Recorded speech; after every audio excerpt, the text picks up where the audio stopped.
Hello everybody, welcome to my YouTube channel Samurai Classes dedicated to physics. And in this lecture we are gonna look about Dirac equation, and in the previous lecture we have discussed about the Klein-Gordon equation. So इस lecture में Dirac equation का completely विवरण होगा और अच्छी तरह से discuss किया जाएगा। ठीक है, तो जैसे कि अपन जानते हैं कि क्लेन-गॉर्डन इक्वेशन जो थी उसके साथ मेन प्रॉब्लम ये थी कि उसके लिए प्रोबेबिलिटी डेंसिटी नेगेटिव आ रही थी जब हमने कैलकुलेट किया प्रोबेबिलिटी डेंसिटी। और प्रोबेबिलिटी डेंसिटी कभी नेगेटिव नहीं हो सकती, क्योंकि प्रोबेबिलिटी डेंसिटी ये मेजर करती है किसी भी स्मॉल वॉल्यूम में पाए जाने की पार्टिकल की प्रोबेबिलिटी कितनी है, और संभावना जो है वो नेगेटिव नहीं हो सकती, इसलिए वो प्रॉब्लम आई थी। अब वो प्रॉब्लम मेनली प्रॉब्लम थी because Klein-Gordon equation was in second order differential equation, second order differential equation. ठीक है, वो equation Klein-Gordon equation second order में थी, इसलिए वो प्रॉब्लम आ रही थी। जैसे कि हमने लिख रखा है second order differential equation, it faces many problems, बहुत सारी प्रॉब्लम फेस कर रही थी। फिर डिराक ने 1928 में अपना एक इक्वेशन दिया जिसको डिराक इक्वेशन बोलते हैं। ये भी क्वांटम रिलेटिविस्टिक इक्वेशन है, मतलब कि इसके अंदर क्वांटम मैकेनिक्स भी है, साथ ही साथ में रिलेटिविस्टिक भी है। ये मतलब इसके ये जो है v करस्पॉन्ड्स टू c या v टेंड्स टू c, जिस पार्टिकल की वेलोसिटी c के अप्रोक्सीमेट है, क्योंकि इक्वल तो हो नहीं सकती, तो उसके इक्वल है, उसके करीब है या उससे कम है, उसके लिए ये डिराक इक्वेशन वैलिड है।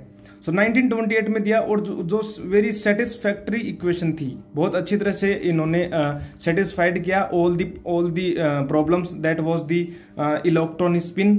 ठीक है, इलेक्ट्रॉन स्पिन को भी कंसिडर किया था। हाइड्रोजन की फाइन स्ट्रक्चर वो बड़ी प्रॉब्लम थी, हाइड्रोजन के बारे में उसके जो स्पेक्ट्रम को उनको समझाने में जो दिक्कतें आ रही थी उनको भी अच्छी तरह से एक्सप्लेन किया था डिराक इक्वेशन ने। साथ ही साथ में ये बहुत इंपॉर्टेंट है, डिराक इक्वेशन एक अजीब फिनोमेना लेके आई जिसको बोलते हैं एंटी मैटर।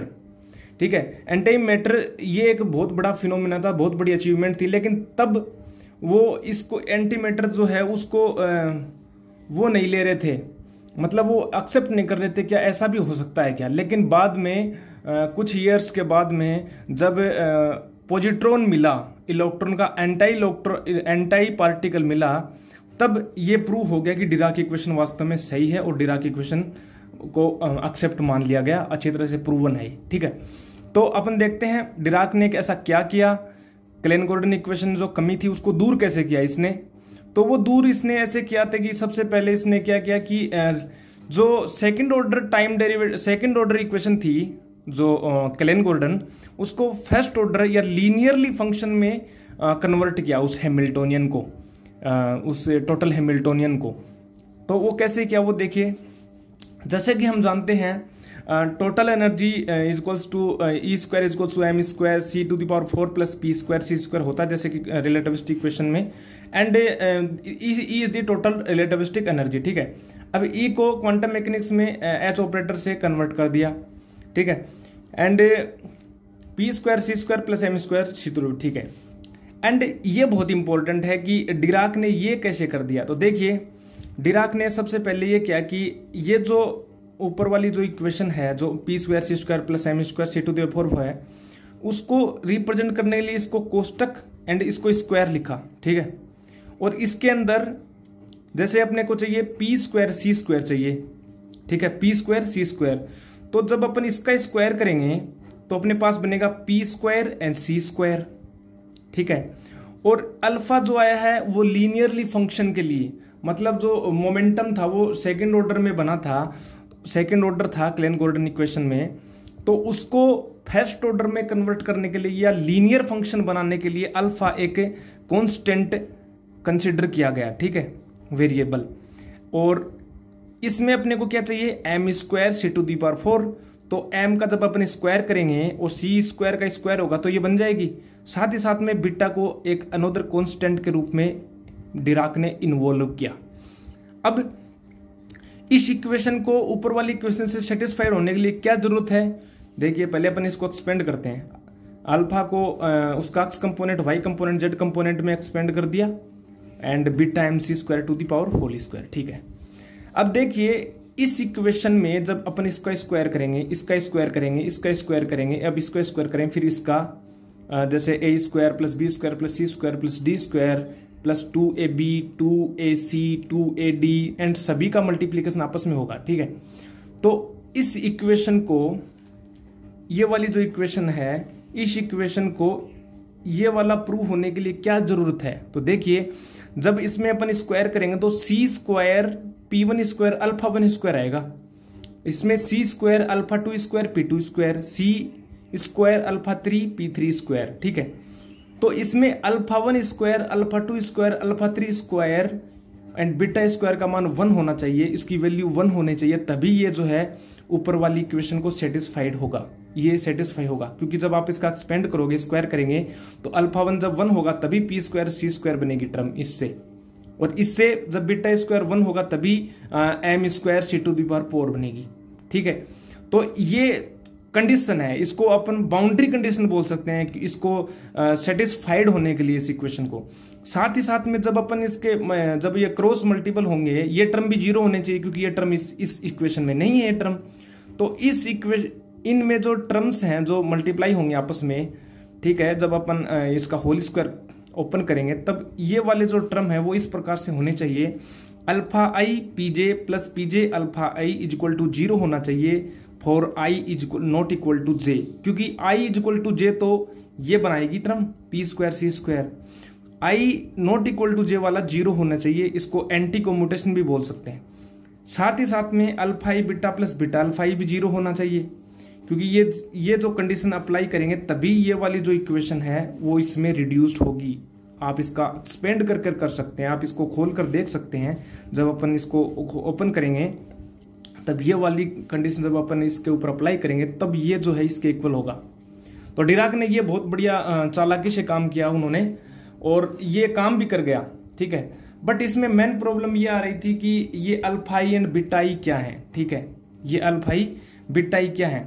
तो जब आप ये देखिए, यदि एक वैसे तो कांस्टेंट लिया, वेरिएबल लिया, लेकिन जब यदि मान लीजिए मैं ले लेता हूं अल्फा 1, जैसे कि alpha 1 square is equals to alpha 2 square is equal to alpha 3 square is equal to 1 है, तो आप इसको -1 इसको -1 ऐसे नहीं ले सकते, क्योंकि जब आप 1 -1 1 इसको लेओगे तब ये वाली कंडीशन जो है ये सेटिस्फाइड नहीं होगी, और साथ ही साथ ये भी नहीं होगी।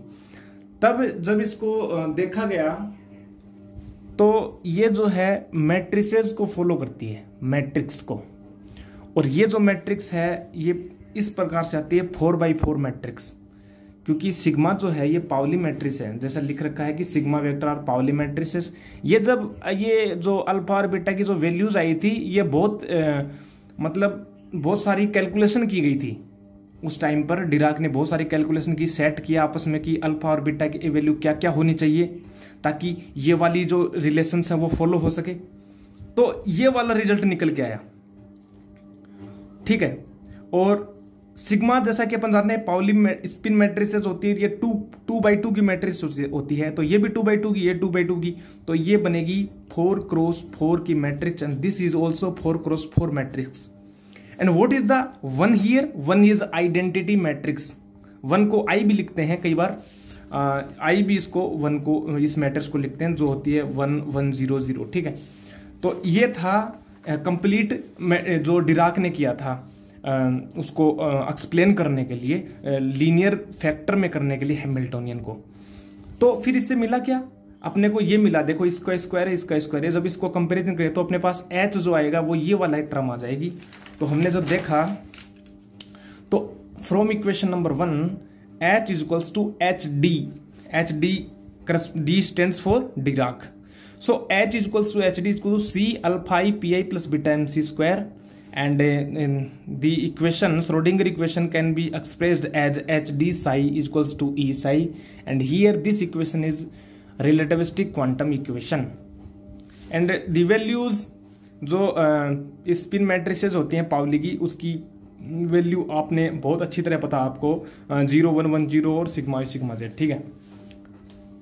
जैसे कि पहले बता चुके हैं कि 4x4 की मैट्रिक्स होती है, तो डिराक इक्वेशन का जब सॉल्यूशन आएगा तो देखिए इस इक्वेशन जैसे कि अपन जानते हैं ये एच डी में ये 4/4 की मैट्रिक्स आ रही है, ये 4/4 की है 4/, तो साई भी इस इक्वेशन को सेटिस्फाई करने के लिए 4 कंपोनेंट रखेगा और ये जो है एक कॉलम मैट्रिक्स होगी, जैसे कि अब कॉलम मैट्रिक्स होगी तभी इसको सेटिस्फाई होगा। ठीक है, तो ये कॉलम मैट्रिक्स होगी। ये कॉलम मैट्रिक्स जब कैलकुलेट की गई इस इक्वेशन को ध्यान में रखते हुए, इस इक्वेशन को ध्यान में रखते हुए जब कैलकुलेट की गई आगे, तो अपने को मिली कि ये एक कॉलम मैट्रिक्स है और इसके जो कंपोनेंट हैं psi1 psi2 -psi3 -psi4 आते हैं।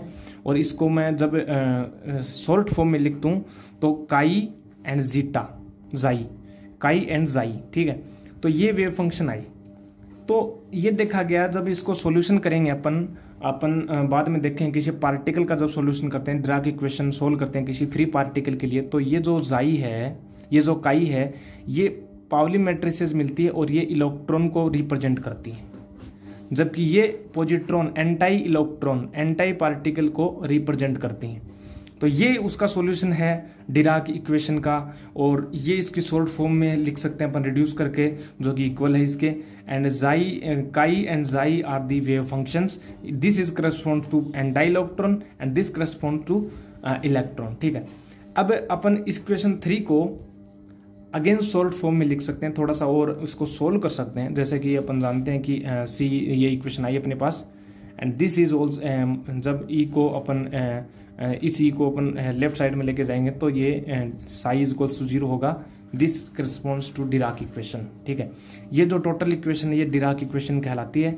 आप इसको फर्दर सोल्व कर सकते हैं, जैसे पी आई जो है पी मोमेंटम ऑपरेटर है -h cut del upon del X I B time C square minus E एक ऑल्सो ऑपरेटर है, energy operator, and iota h cut del upon del T psi is equals to 0। And जब अपन इसको solve करते हैं tensor form में, थोड़ा सा टेंसर फॉर्म किया, लेकिन अपनी जो टेंसर फॉर्म आएगी एक्चुअल, ये स्पेशल यूनिट्स में h cut C equals to 1 होता है। ठीक है, अब अपना नेक्स्ट लेक्चर जो होगा वो होगा, ये मैंने इसको शॉर्ट वीडियो में बनाया है ताकि ये जल्दी से आपको एक्सप्लेन हो सके।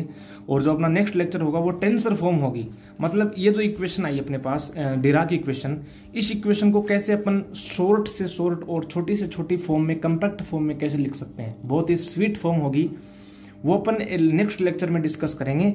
और ये इक्वेशन है डिराक इक्वेशन, नेक्स्ट लेक्चर में अपन डिस्कस करेंगे टेंसर फॉर्म कैसे होती है इस डिराक इक्वेशन। ठीक है, तो आई होप ये आपको इजी से एक्सप्लेन हो किया मैंने, बहुत अच्छी तरह समझ में आएगा। अगर कोई भी दिक्कत हो, कोई भी डाउट हो, तो आप कमेंट सेक्शन में लिख कर मुझे बताइए कि कोई भी डाउट हो तो मैं उसको जरूर रिजॉल्व करूँगा।